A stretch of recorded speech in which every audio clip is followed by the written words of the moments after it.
好，该是咱今天的第2个知识点啊，叫那个常见的反编译工具啊。反编译工具咱之前给大家说过它的作用。反编译工具的作用是什么呢？因为咱拿到了安卓 APP 啊，然后需要对它进行反编译成 Java 代码啊，需要反编译成 Java 代码，而这些反编译工具的作用就是干这个事儿啊，这就是反编译工具的作用。那在这里呢，咱给大家选择几款反编译工具啊，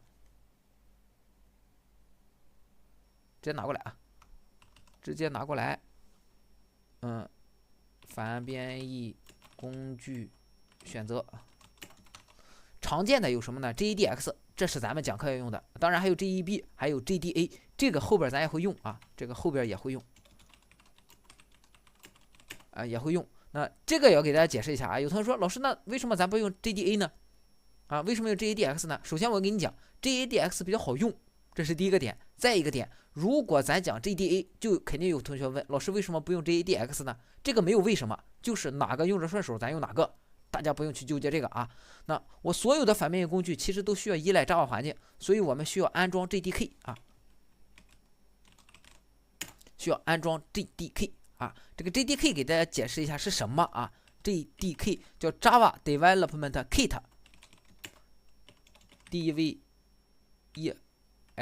Development JDK 搜一下吧啊，这个单词拼不出来了啊。我的英语之前还是挺好的，后来就 JDK 啊，叫 Java Development Kit 啊，就这个名字。它的中文名叫什么呢啊？叫 Java 集成开发工具包。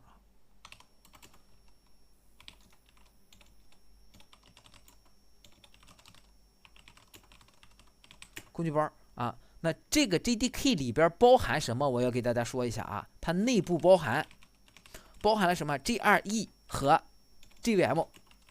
那再来给大家聊什么就是 JRE 啊 ？JRE 叫什么？叫 Java Runtime Environment，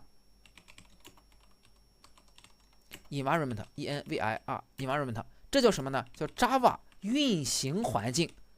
啥意思啊？咱们装的这个 JDK。我做 Java 开发需要用，